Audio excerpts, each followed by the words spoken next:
Bonjour, bienvenue sur Ciné Sensei, je suis Mehdi et nous sommes de retour pour une nouvelle émission qui sera les sorties de la semaine. Donc ça fait très longtemps que je n'ai pas fait d'émission, donc c'est la première depuis presque plus d'un mois. J'ai eu pas mal de temps, j'ai été très occupé, donc j'ai pas eu le temps de me consacrer à cette petite vidéo, mais c'est pas grave, être passionné c'est fan, c'est pas...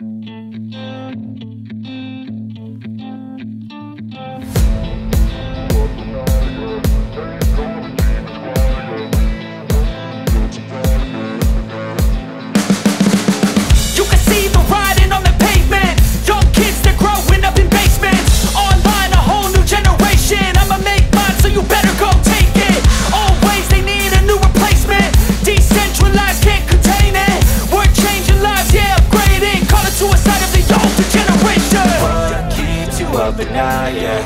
Make all the demons quiet, yeah. We were built to thrive, yeah. I think that we've all had enough. What keeps you up at night, yeah. Make all the demons quiet, yeah. We were built to thrive, yeah. I think that we've all had enough. Oh, yeah, I think that we've all had enough. Sick of dealing with the old plan. They know that we're calling it wrong. You got me like, oh, yeah, I think that we've all had enough.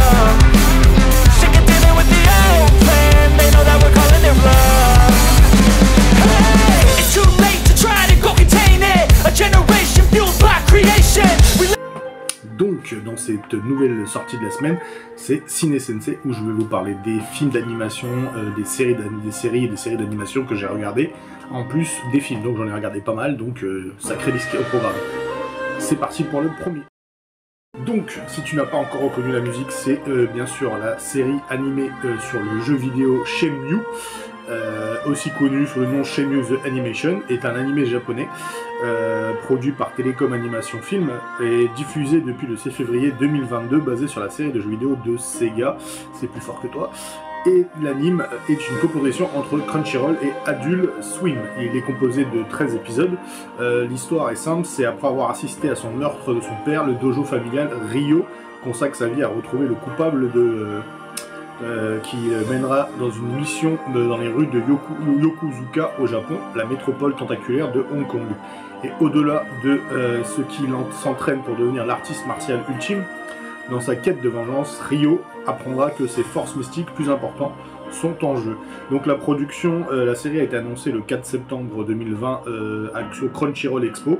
La série est réalisée par Shikara Sakalori et avec le créateur de Shenmue Yu Suzuki comme producteur exécutif. Il est animé par le studio Telecom Animation Film et la production est assurée par Sola Entertainment. La série comprend 13 épisodes et est diffusée sous-titrée en anglais sur le blog de programmation de Toonami et de la chaîne Adult Swim, et diffusée en streaming sur Crunchyroll en version sous-titrée français si tu le souhaites. Donc on passe à la critique. Donc je n'ai pas terminé la licence Shenmue, j'avais joué un petit peu au premier ou au deuxième, très rapidement, j'ai pas terminé le 3, j'ai pas joué encore. C'est une bonne série de jeux vidéo qui était parmi les premiers RPG du genre. Tu évoluais dans un Japon un peu de la ville, enfin moderne et tout ça, et donc tu devais manger, dormir, un peu comme un GTA, t'entraîner, aller voir tes sensei, enfin voilà. Tu devais faire divers métiers avant de pouvoir mener ton enquête pour pouvoir retrouver le coupable qui a tué finalement son père, et après se battre par un combat final justement épique. Donc ouais, c'était intéressant de le voir en animé, mais qui n'avait pas fini le jeu vidéo, donc ça m'a permis de le voir, la fin. Du coup, ce que je peux te dire, c'est que l'animation était plus jolie, les musiques sont super beaux, super sympa. Après, malheureusement, l'animé est un peu au ralenti, je trouve un peu dommage que 13 épisodes, c'est un peu court pour un peu exploiter la licence. Et les épisodes sont un peu mous, donc il n'y a pas beaucoup d'action, des fois par moment c'est un petit peu de ça tourne en rond, mais dans sa globalité, pour une bonne série d'animation, ça reste correct et regardable. Je lui donnerais un 5 ou un 6 sur 10, voilà, tout simplement. Voilà. Le deuxième animé que je me suis servi la musique comme générique, d'ailleurs tu as dû la reconnaître, qui est bien sûr Megalobox. Du coup il y a 2 saisons, c'est un thème de boxe anglaise, drame mecha. La réalisation c'est Yo Moriyama, scénariste c'est Katsuhiko Manabe et Kenzaku Kojima. TMS Entertainment c'est la studio d'animation et la compositeur c'est Mabuna. La licence est Netflix ou ADN ou Crunchyroll si tu possèdes Crunchyroll. La première diffusion était le 6 avril 2018 au 29 juin 2018. C'était pour la première saison qui était 13 épisodes. Et après, il y a eu une deuxième saison qui s'appelle Nomad, qui a été réalisée par Yo Moriyama, toujours pareil. La même équipe, Katsui Wanabe et Kenzaku Kojima, toujours produit par TMC Entertainment. Et qui était aussi disponible sur Crunchyroll. La première diffusion était le 4 avril 2021 au 27 juin 2021. Voilà, tout simplement. Pareil, 13 épisodes, c'est un shonen bien sûr, et l'auteur c'est Shikara Sakuma, et les éditeurs c'est Kondensha. Prépublication c'est Shonen Magazine Edge, donc sortie initiale c'était le 17 février 2018 au 17 août 2018. Donc la série d'animation Megalobox créée à l'occasion du 50e anniversaire de manga Ashita no Joe, elle est produite par le studio d'animation TBS Entertainment et 3X Cube qui avait également produit le second animé Ashita no Joe en 1980. La série est diffusée au Japon entre le 6 avril 2018 pour la première saison et le 29 juin 2018 en simulcast sur Crunchyroll. Et une deuxième saison intitulée Megalobox 2 Nomad a débuté le 4 avril 2021. Elle se déroule 5 ans après les événements de la première saison. La série est adaptée en manga, prépubliée dans le Shonen Magazine Edge et en 2018 publiée en 2 volumes, publiés par Kondensha. L'histoire est simple, se déroule dans un futur où les citoyens recensés viennent confortablement dans une ville riche, alors que les citoyens non recensés sont contraints de survivre dans un bidonville et sa périphérie. Dans cet univers, la Megalobox est un sport très populaire dans tous les strates de la société. C'est une forme de boxe améliorée par Gears. Des exosquelettes portés sur les épaules et les bras permettent aux boxeurs de frapper beaucoup plus fort qu'auparavant. L'histoire suit le parcours de John Kun Dog, un jeune homme de bidonville se battant dans les rings clandestins lors de combats truqués où son entraîneur lui indique comment gagner et comment perdre. Peut satisfaire de cette situation. Il rêve de vrais combats quand il apprend que le puissant groupe Shirato sponsorise un tournoi spécial mondial de Megalobox. Il est d'abord hésitant, estime que ce défi est hors de sa portée, mais à sa rencontre avec Yori, le champion en titre du sport, finit par le faire changer d'avis. Et il décide alors de tenter sa chance alors qu'il n'a même pas d'identité valable présentée pour s'inscrire au tournoi. Voilà pour le synopsis, donc je vais te faire la critique très rapidement des 2 saisons. En ce qui concerne la critique, je trouve que ce manga est vraiment très très bon. C'est bien sûr un shonen, hein, c'est classique, sport de boxe, c'est un petit clin d'œil à Ashita no Joe comme déjà été dit dans le résumé. Très belle animation, très beau combat, bonne musique, personnage attachant, une histoire qui tient la route. Pour la première saison qui a été très rapide à survoler. La deuxième est un peu long, dommage que c'est un peu long à démarrer, c'est un peu triste d'ailleurs comment ça se passe. Ils ont voulu changer de style, un peu plus sombre, un peu plus seinen, donc c'est pour plus public adulte, mais ça reste de la bonne animation, bonne musique, beau combat, ça reste une très bonne série à regarder si tu l'as pas découvert sur Netflix ou Crunchyroll si tu as les deux, ou ADN hein, bien sûr. Tu peux la retrouver bien sûr avec un abonnement, hein, malheureusement il faut un abonnement partout maintenant, t'as pas le choix. Et du coup, pour une note, si j'avais une note à lui donner, je lui donnerais un 8 sur 10 ou un 9, puisque c'est une très très bonne série où j'ai très apprécié les 2 saisons. Donc, la série de cette semaine, dans cette sortie de la semaine, est Pam et Tommy que tu peux retrouver sur Disney+, qui est une mini-série. Comédie dramatique et biographique, création c'est Robert Siegel, Robert Siegel Engine, Cone Production Company, Lamplight et production c'est Point Grey Picture. Annapurna Télévision, Lionsgate Télévision. Les acteurs principaux sont bien sûr Lily James qui joue le rôle de Pamela Anderson, Sébastien Stan qui joue le rôle de Tommy Lee et Seth Rogen qui joue le rôle du réparateur. J'avoue j'ai oublié son nom, je suis désolé. Voilà, qui va un peu foutre la merde dans la vie de Pam et Tommy. Donc c'est une mini-série télévisée américaine en 8 épisodes de 30 à 52 minutes, créée par Robert Siegel, diffusée entre le 2 février 2022 et le 9 mars 2022 sur le service Hulu et chez nous sur Disney+. Produit par le réalisateur de Greg Gillespie, la série explore la vie de l'actrice américano-canadienne Pamela Anderson et son batteur du groupe Motley Crue Tommy Lee durant la période où la sextape a été rendue publique. Elle est basée sur l'article Pam et Tommy, The Untold Story of the World's Most Infamous Sextape. La journaliste Amanda Chicago Lewis vit en 2014 dans le magazine Rolling Stone. Au Canada, dans les pays francophones, la série était diffusée en simultané sur le service de Disney+, via l'extension Star. Alors, synopsis, en 95, l'actrice Pamela Anderson et le batteur Tommy Lee se marient alors qu'ils se connaissent depuis seulement 4 jours et deviennent le couple sulfureux d'Hollywood alors qu'ils font réaménager leur villa.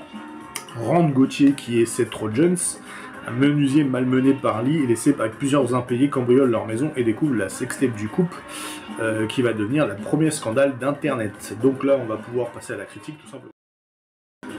Donc, tout le monde a connu un petit peu Pamela Anderson avec le rôle de Alerta Malibu dans Baywatch, et elle a fait aussi Barbara Wire, un film genre de super-héros, et puis plein d'autres films que malheureusement n'ont pas cartonné au cinéma, mais elle est surtout connue pour Alerta Malibu. Du coup, elle a été rendue très célèbre grâce à cette série, et malheureusement, cette cassette vidéo après a fait le buzz sur Internet. C'était au début d'Internet, on était au tout début, et en fait, c'était la première fois que une actrice aussi connue on tombait sur une vidéo comme ça, surtout que c'était une vraie vidéo, c'était pas un fake, ça a été une vraie vidéo qui a été volée à son insu, à leur insu, et du coup ça a été un couple assez sulfureux, ils avaient eu beaucoup de soucis, ils ont divorcé, ils sont remariés, il y a eu beaucoup de bagarres, enfin bref, une histoire complètement à la Hollywood. Et du coup, je trouvais ça bizarre qu'il fasse une série, enfin bon, ça réexplique un peu le contexte de comment ça s'est passé, parce que j'avoue, nous on a survolé, forcément, à l'époque, moi j'étais jeune, mais bon voilà quoi, on a tous entendu parler de cette fameuse cassette vidéo de Pamela Anderson, en grandissant, bien sûr, c'était un truc de ouf. Et dans les vidéoclubs, tout le monde essayait de se procurer cette fameuse cassette, et dans la série ça a vachement été bien exploité. Seth Rogen joue un rôle d'un mec complètement banal, tout simplement, un menuisier qui essaye de payer ses factures, un mec normal, et grâce à cette vidéo il devient milliardaire, forcément, et du coup ça explique les problèmes qui en sont suivis, forcément, parce que forcément il y a eu des soucis. Et du coup, la série avec Sebastian Stan, qu'on connaît dans le rôle de Winter Soldier dans la série des Avengers, c'est Captain America, est très bon, et l'actrice qu'ils ont choisie pour jouer le rôle de Pamela Anderson, il colle un petit peu, on va pas se mentir. C'est pas mal, c'est pas un truc de ouf, mais bon, ça vous laisse le temps de regarder une petite série, si vous cherchez, sympa à découvrir. Donc, comme on a eu une longue absence, il y a eu plein de films qui sont sortis, donc plein de films que j'ai été voir, donc on va faire les critiques très rapidement de tout ce que j'ai été voir. On commence avec Sonic 2, le film. Sonic l'Hérisson, d'ailleurs on avait fait une première émission dessus sur Sonic à l'époque de sa sortie du premier film. Donc Sonic Hérisson, ou Sonic the Hedgehog 2, réalisé par Jeff Flower. Les scénarios c'est Pat Casey, Josh Miller, la musique c'est Junkie XL, les acteurs principaux sont Ben Schwartz, James Marsden que tu connais dans le rôle de Cyclope dans la saga des X-Men, Jim Carrey forcément, le grandiose Jim Carrey dans le rôle de Robotnik, Colin O'Sullivan et Idris Elba qui joue la voix de Knuckles, parce que dans le 2, Knuckles est dans la partie. Société de production c'est Sega Sammy Holding. Original film, États-Unis, comédie de science-fiction. Donc du coup, la série Sonic, le film Sonic l'Hérisson 2 au Québec, et un film américano-japonais réalisé par Jeff Flower, est sorti en 2022. Il fait suite au Sonic le film, le premier du nom, qui est sorti en 2020. Il s'agit d'une adaptation cinématographique mêlant animation de prise de vue réelle du personnage Sonic tiré de la série de jeux vidéo et du même nom, édité par Sega. Ce film sort l'année des 30 ans de Tails, personnage qui fait la première apparition en 1992, dans Sonic 2 d'ailleurs. Le synopsis, c'est après s'être installé à Green Hills, Sonic se sent prêt pour la liberté. Tom et Maddie acceptent alors de le laisser seul à la maison pendant qu'ils partent en vacances, mais à peine sont-ils partis que le docteur Robotnik revient. Cette fois avec un nouveau partenaire, Knuckles est à la recherche d'une émeraude qui a le pouvoir de construire et de détruire des civilisations. Sonic fait équipe avec son nouveau acolyte Tails. Ensemble, ils embarquent dans un voyage pour trouver la pierre avant qu'elle ne tombe dans une mauvaise main. Voilà pour le synopsis. Là, on va pouvoir passer à la... Donc si tu n'as pas vu le premier film Sonic, ne va pas voir le 2, ça sert à rien, il faut obligatoirement voir le premier. Le film 1, Sonic, qui est sorti en 2020, était assez bon, assez drôle, on passait un beau moment, c'était assez rigolo. Il y a eu pas mal de critiques au sujet du premier visuel de Sonic, d'ailleurs ils ont rechangé avant la sortie du film, et du coup après la sortie du film il a cartonné, il a fait un succès phénoménal. Après ce qui est drôle c'est que le Sonic qu'ils avaient fait, le visuel dégueulasse, moche, caca, j'essaierai de vous mettre une photo en lien, a été recruté pour le film Tic et Tac, Ranger du risque, donc c'est assez drôle de le revoir, alors qu'il a fait polémique, Disney l'a repris et du coup on joue avec, ils l'ont appelé le Ugly Sonic, le moche Sonic. Et du coup, c'est assez drôle de le revoir. Enfin bref, voilà, donc on partait dans une bonne ambiance. Sonic 1 avait lancé déjà la bonne décoration avec le grandiose Jim Carrey. On attendait bien sûr une suite qui valait le coup. Et malheureusement, à part Jim Carrey et Sonic, les effets visuels qui sont vachement bien faits, le film malheureusement est devenu très très infantilisé. Bon, déjà Sonic c'est une mascotte pour les enfants, donc il n'y a pas de raison que ça reste comme ça. Mais le film en lui-même a été vraiment infantilisé, c'est vraiment un film d'enfant ou d'ado maintenant. C'est plus vraiment un film pour nous, les anciens qui ont grandi avec le héros Sonic à l'époque de la Mega Drive et de la Sega. Donc c'est un peu dommage. Bon, les effets spéciaux sont super bien faits, l'histoire est pas mal en soi, elle est pas ouf non plus, et on retiendra surtout le magistral Jim Carrey qui est juste énorme en méchant, qui joue à la perfection Robotnik. D'ailleurs il est au summum de son art hein, à ce moment-là. Je le trouve génialissime en méchant, et puis voilà quoi, ça reste drôle, Knuckles est bien fait, donc l'histoire reste bon enfant, tout public, mais malheureusement en ce qui concerne nous, la nostalgie de Sega, et malheureusement est un peu laissé de côté, c'est un peu dommage, donc on espère qu'il y aura une suite. Ça a été annoncé d'ailleurs le 3. Il parle bien sûr de Shadow, maintenant tout le monde a plus ou moins vu la scène post-générique, donc Shadow reviendrait, et qu'il y aurait un spin-off sur Knuckles. Enfin, ils vont l'intention d'étendre l'univers de Sonic pour justement avoir plusieurs films. Voilà, et c'est parti pour une suite, hein, tout simplement, hein, à voir maintenant comment ça va se terminer, hein, on va pas se leurrer. Mais bon, pour moi, en ce qui te concerne, si j'avais une note à lui donner, je lui donnerais un 4 ou un 5, quoi, voilà, sur 10, quoi, tout simplement. Voilà, on passe au deuxième film. Deuxième film, et pas des moindres d'ailleurs, c'est un peu le générique de notre ouverture, ce sont bien sûr les animaux fantastiques, les secrets de Dumbledore. Fantastic Beast, Secret Dumbledore, le 3, enfin réalisation c'est David Yates, scénario c'est J.K. Rowling, Steve Klow, musique c'est James Newton Howard, Eddie Redmayne, les acteurs principaux sont bien sûr Jude Law qui joue le rôle de Dumbledore, tu as Eddie Redmayne qui joue le rôle de Dragono, Dan Flogger et Matt Mikkelsen qui prend la relève de Johnny Depp et Jessica Williams. Donc la société de production c'est Warner Bros. Heyday Films, États-Unis, Royaume-Uni, enfin fantastique. La sortie de Dumbledore est sortie au mois de mai, si je dis pas de bêtises. Les Animaux Fantastiques et Secrets de Dumbledore, Fantastic Beasts, Secret of Dumbledore est un film fantastique américano-britannique réalisé par David Yates, sorti en 2022. Il s'agit du 3e volet de la série des Animaux Fantastiques et du 11e film de la franchise du Monde des Sorciers, de J.K. Rowling. Il fait suite au film Les Crimes de Grindelwald, sorti en 2018. La production de ce film est fortement affectée par la pandémie de Covid-19, qui contraint l'équipe à interrompre plusieurs fois le tournage.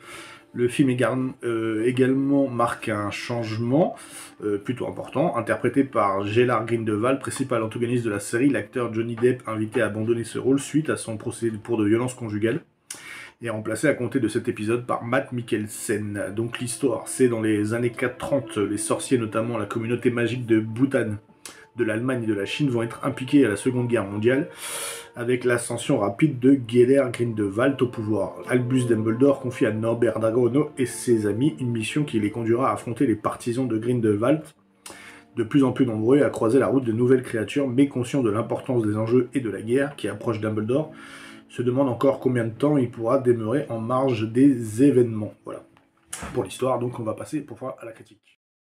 Donc tu connais un petit peu l'univers de Harry Potter avec tous les films qu'il y a eu, et puis bien sûr le 3e film des Animaux Fantastiques, hein, on connaît un peu les côtés un peu magiques, un peu monde merveilleux, enfin les enfants, en sachant que les Animaux Fantastiques c'est un peu plus adulte, un peu plus sombre, du coup ça a été un peu assombri avec les crimes de Grindelwald.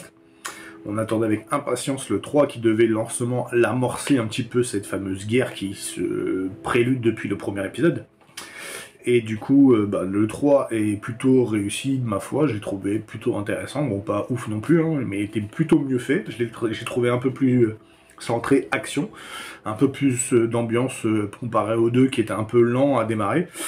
Le 2 était un petit peu lent, le 3 il démarre direct, comme ça change un peu la donne, et du coup, oui, je l'ai trouvé en général, c'était un très bon film, malheureusement, comme j'ai dit, il est pas ouf, mais ça reste un bon film. Ezra Miller, qui joue le rôle de Croyance, réapparaît durant ce film. Du coup, malheureusement, il lui arrive un triste sort. Donc, en plus, avec les nouvelles polémiques qu'il y a eu, les enquêtes, enfin, les problèmes judiciaires qu'il a, On ne sait pas si les Animaux Fantastiques vont continuer ou pas, parce qu'apparemment le succès n'est pas au rendez-vous.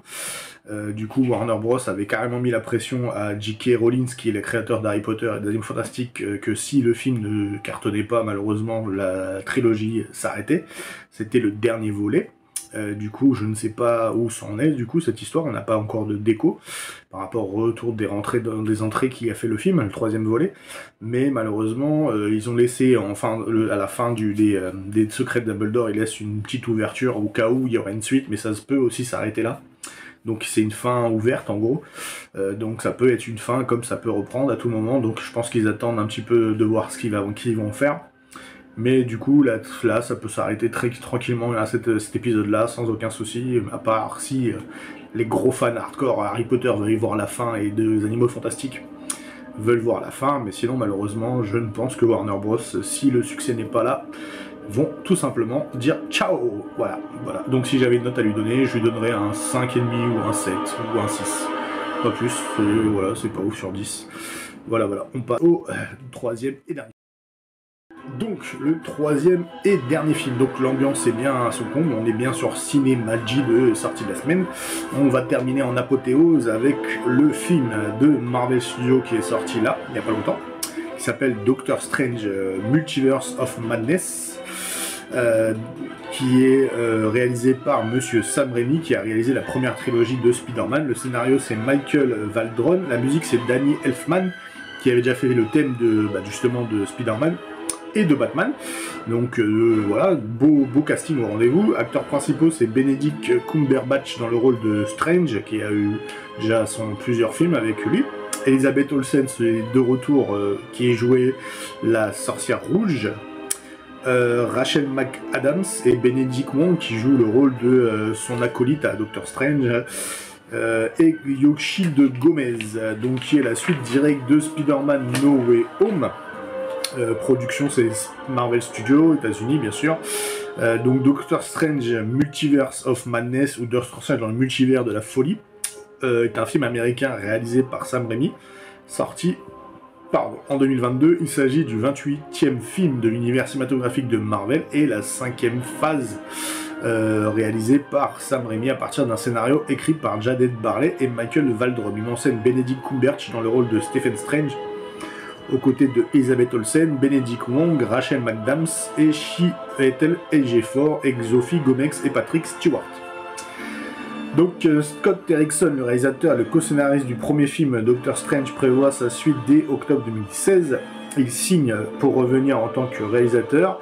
En décembre 2018, au moment de Benedict Cumberbatch confirme sa présence, le titre du film annonce en juillet 2019 avec l'implication d'Elizabeth Olsen, tandis que Jad Haley Bartley est embauché pour écrire le scénario de Scott Derrickson, démissionne de son poste en janvier 2020, invoquant des différences créatives. Michael Waldron et Sam Raimi sont engagés le mois suivant en reprenant l'écriture. Ils ajoutent des éléments d'horreur avec lesquels Raimi a déjà travaillé auparavant et font de Wanda Maximoff la méchante du film, poursuit son histoire développée dans la série WandaVision qui est sortie en 2021 sur Disney+.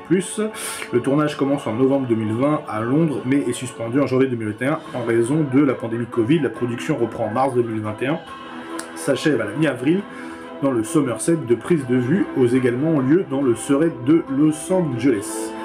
Voilà, en gros les infos. Donc, alors, présentation générale. Plusieurs mois après les événements liés à Spider-Man, Doctor Strange va devoir traverser les hallucinantes et dangereuses réalités alternatives du multivers afin de pouvoir faire face à ce grand péripétie. Strange sollicite l'aide de Wanda Maximoff, qui est devenue pleinement la sorcière rouge, mais elle devient son ennemi, cherchant à trouver à tout prix deux enfants, Billy et Tommy, dans un autre univers, ayant pour ce fait besoin de la jeune américaine Chavez, qui possède le pouvoir de créer des portails à travers le multivers. Le danger que représente la sorcière rouge pousse Strange à tenter de protéger la jeune America, notamment avec l'aide de sorcier suprême Wong, dans un combat apocalyptique se déroulant à travers de nombreux univers où Strange retrouve des versions de lui-même, mais également l'amour de sa vie, Christine Palmer.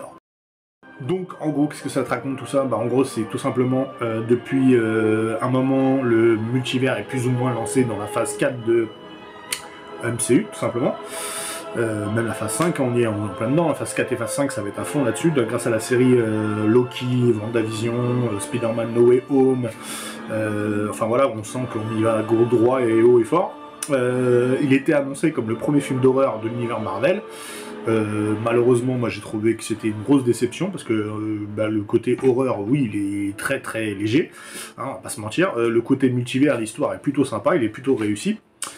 J'ai trouvé mieux fait que le premier, hein. On a des petites références quand même à Sam Raimi le Grand avec la licence Evil Dead, enfin même il y a même Bruce Campbell. Il y avait annoncé plein d'apparitions, les 4 Fantastiques, le professeur Xavier des X-Men, enfin bref, il y avait un très gros, on va dire, hypé par ce film par rapport à tout ce qui était annoncé. Et du coup, en fait, il a quasiment rempli tout ce qu'il avait promis, sauf certaines cases. Voilà, j'ai trouvé qu'il était plutôt bon en général. Il était dans l'idée de tout, on va tout lier en gros avec Spider-Man. Les séries de Disney+, Spider-Man, enfin ce qui se prépare, enfin, et il était dans son objectif à lui, c'était de tout lier. Là-dessus, il a rempli le boulot. En ce qui concerne le premier film d'horreur de Marvel, pour moi, il n'a pas rempli la tâche, même s'il y a des petites références, il y a des petits clins d'œil, il y a Bruce Campbell et l'humour de Sam Raimi, donc ouais, je trouve qu'il a fait une partie du boulot, mais pour moi, ce n'est pas un film d'horreur, hein, clairement, c'est un film tout public avec des petites séquences d'horreur. Ce qui était bien, c'est qu'il y a eu des petites références de What If, il y a eu des petites références X-Men 97, aux 4 Fantastiques avec la confirmation que John Krasinski qui joue le rôle mince, comment s'appelle la série sur Amazon Prime qui est ça va me revenir, qui est génial, que j'adore d'ailleurs, qui s'appelle mince bref, je le redirai en commentaire. Du coup, il était confirmé en tant que Mister Fantastique, donc ça s'est fait. Du coup, voilà, on avait aussi, bien sûr, Captain America qui était transformé en Captain Carter, ce qui était annoncé dans What If, qui devait faire une apparition, ça a été rempli. Enfin bref, il a rempli pas mal de cases, mais pour moi, n'est pas, il est drôle, il est fun, mais il n'est pas, pour moi, un film d'horreur. Il est bon en soi, mais c'est pas un film de ouf, hein, clairement. Si j'avais une note à mettre à Doctor Strange 2, Multiverse of Madness, il a bien été la suite de Spider-Man et de Loki de WandaVision. Ce qu'on peut lui mettre un petit plus, c'est à la sorcière rouge, Elizabeth Olsen, qui joue un très bon rôle de méchant. Franchement, ça a été une bonne idée de la mettre en méchant. Je trouve qu'elle tient le film avec la perfection. Même Doctor Strange, je vois qu'il a pris l'habitude avec Strange, donc il s'amuse avec ce rôle-là maintenant. C'était des bons positifs, mais c'est pas parfait.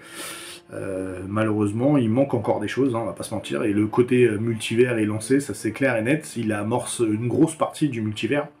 Maintenant, c'est à voir ce qu'ils vont en faire avec ça, mais si j'avais une note à lui mettre, je lui mettrais un 6 ou un 7, parce que je trouve qu'il manque de rythme, clairement, il manque de rythme, même s'il est drôle, il y a de l'action. Ça manque un peu d'horreur, manque un peu du moment hype, en fait, on a l'impression qu'à chaque fois on va avoir un truc de ouf, et au final, non, il se passe pas grand chose en fait dans le film. Voilà quoi, donc c'est un peu dommage, et du coup, bon bah, ça reste un film plaisant à aller regarder, mais il n'est pas, pour moi, le film de l'année, hein. Voilà, on n'y est pas, hein, clairement. Mais bon, voilà, c'est un bon début, par rapport au premier, c'est une meilleure lancée, on va pas se mentir. Par en parler au premier Doctor Strange, il a mis pas mal de points positifs, mais il manque encore ce petit truc qui fait de lui un film culte, voilà, pour l'instant. Enfin, c'est mon avis. Voilà pour mes critiques, j'espère qu'elles vous ont plu. Mettez des commentaires si vous êtes d'accord ou pas avec moi, le pouce comme d'habitude, abonnez-vous si c'est pas déjà fait. Et n'oubliez pas de vous abonner si c'est pas encore fait. Voilà, être passionné, c'est être fan, et garder le fan spirit en vous. Ciao.